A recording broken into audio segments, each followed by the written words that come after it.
Kenyataannya ada beberapa saksi yang menghilang, entah karena mendapatkan teror atau karena benar-benar hilang. Kita nggak bisa tahu dia kenapa.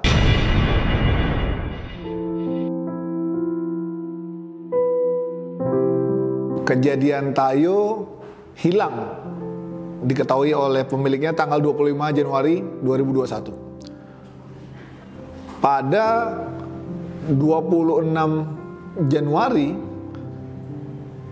pemilik mencari keberadaan Tayo dan ditemukan bahwa Tayo sudah terpenggal, ada dalam karung, hanya tersisa kepala dan isi perut. Si pemilik Tayo ini datang ke sana.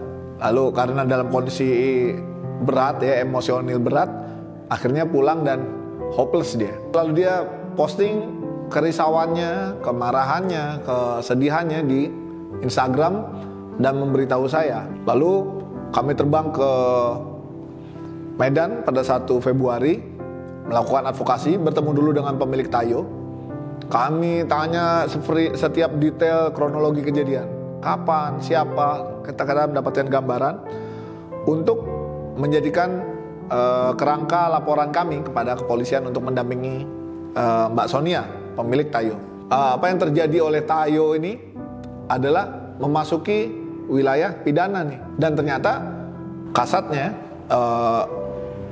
atau kanitnya itu punya pandangan yang sama, bahwa ini salah. Kami menawarkan melalui kenalan-kenalan kami di Medan untuk menghadirkan dokter-dokter yang kompeten, untuk menghadirkan praktisi-praktisi yang bisa meyakinkan bahwa ini adalah Tayo. Lalu ada pemeriksaan saksi-saksi yang mana menguatkan bahwa si pelaku benar mengambil kucing tersebut. Perjalanan dari Januari, sejak kucing itu hilang akhir Januari, lalu Februari mulai kita pelaporan, Februari, Maret, April, Mei, Juni baru dilimpahkan berkasnya, dan Juli itu persidangannya.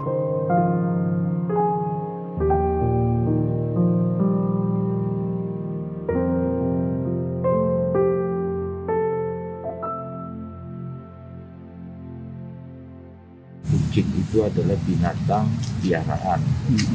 Untuk itu rakyatku ya tak boleh itu, dan pasti tak boleh. Ya, walaupun saya belum mengerti nih aturan hukumnya bagaimana, tapi estetika, etika itu sangat buruk. Nengok Goni depan rumahnya, terus sampingnya tuh kayak banyak darah gitu. Nah jadi kami kayak, apa ini Pak? Itu anjing kok, bukan kucing, kata keluarganya. Tapi karena kami penasaran, kami buka aja kan. Kami buka, rupanya di situ banyak kepala kucing. Kemarin saya pas buka ada sekitar 4 atau 5 kepala kucing. Terus bagaimana nggak ribet, kucing kami mati? Ya dia itu aja lah kerjanya. Orang lajang dia motong kucing. Ya untuk dijualnya lah, untuk makannya ya, cari makannya.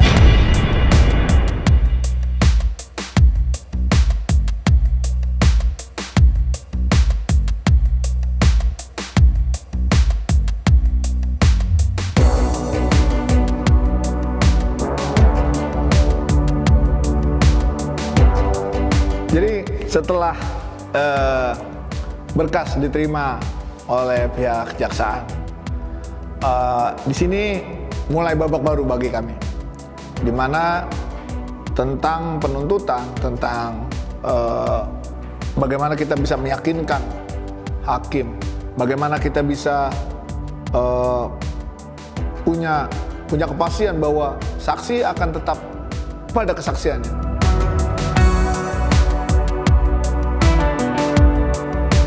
Sidang pertama menghadirkan tersangka nggak ada hadir, 2, 3 itu nggak hadir tersangkanya, dan terhambat sama PPKM. Pas sidang keempat kami hadir tentang pemeriksaan saksi-saksi, kebetulan saya juga menjadi saksi ke-13. Lalu pemeriksaan dilanjutkan melalui persidangan yang berjalan secara online.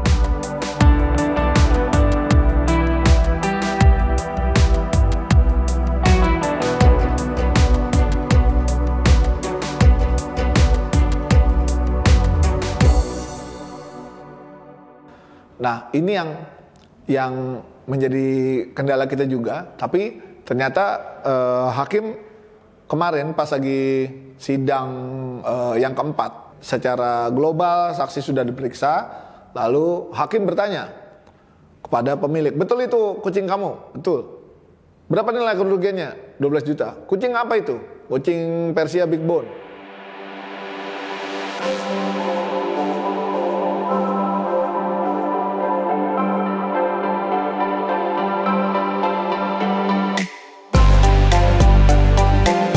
Lalu terdakwa ditanya, betul kamu yang mencuri kucing Sonia ini?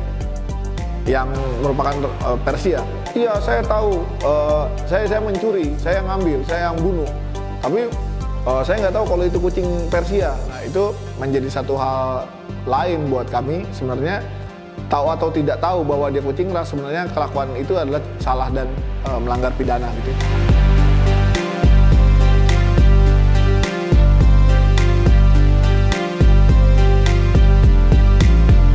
Pasal yang dikenakan pada kasus Tayo ini adalah pasal 362 tentang pencurian, karena ini adalah hewan berpemilik. Pasal 362 KUHP, lalu jungto pasal 406, jungto pasal 302 KUHP.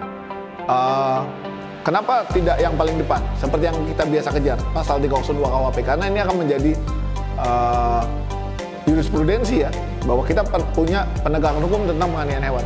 Pasal 302 ini perlu kita revisi. Kenapa? Karena hukumannya adalah hukuman percobaan, bukan hukuman kurungan yang cukup tegas. Namun dengan kondisi yang ada sekarang, kita berharap bahwa penegak hukum, dalam hal ini kepolisian dan kejaksaan, bisa memastikan bahwa kejadian ini tidak berulang.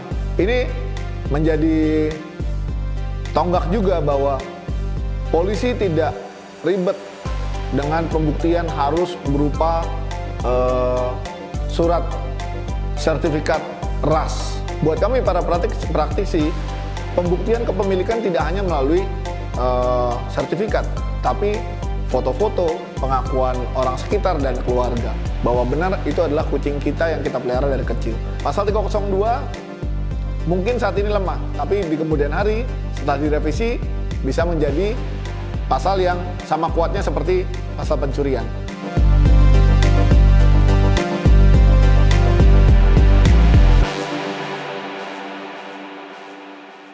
Pembacaan tuntutan dari JPU, dan mudah-mudahan bisa segera divonis dan mendapatkan keputusan yang mengikat bahwa apa yang dilakukan salah, mencuri, membunuh, menjagal untuk dijual itu adalah salah.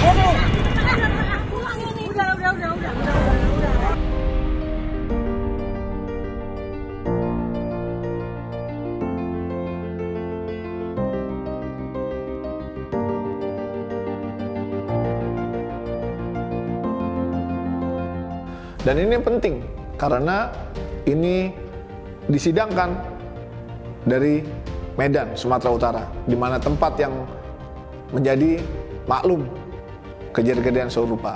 Agar ini bisa terhenti dan Indonesia mempunyai kebiasaan yang jauh lebih baik.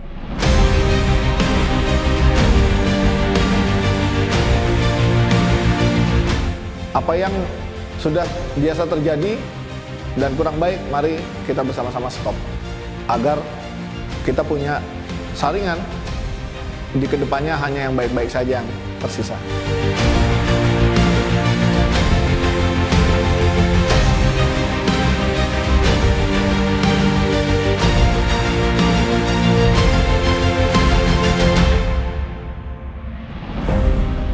Pasal 362 KUHP dengan ancaman hukuman maksimal 5 tahun penjara.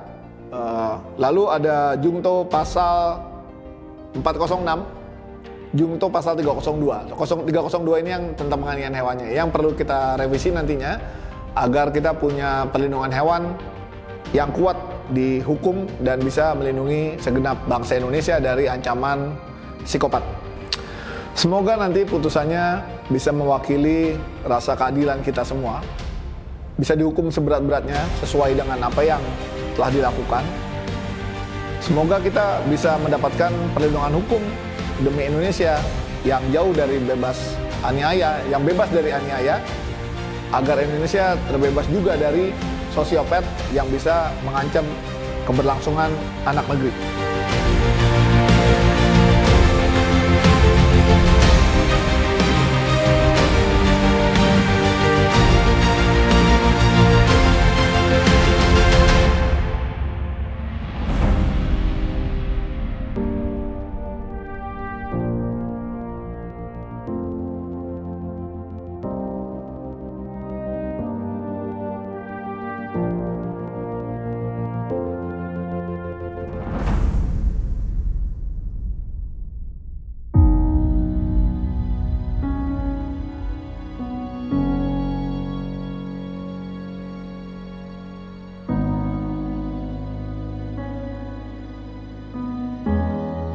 Kami segenap para pencinta hewan di Indonesia mewakili para keluarga besar pencinta hewan di Indonesia mengucapkan terima kasih dan apresiasi sebesar-besarnya kepada Kapolsek Medan Area Pak Faidir, Bapak Kanit Reskrim Pak Rianto, kepada para penyidik di Polsek Medan Area, kepada Kapolresta Medan, kepada Bapak Kadif Propam Polda Sumatera Utara, kepada Kejaksaan Negeri Medan, kepada Pengadilan Negeri Medan.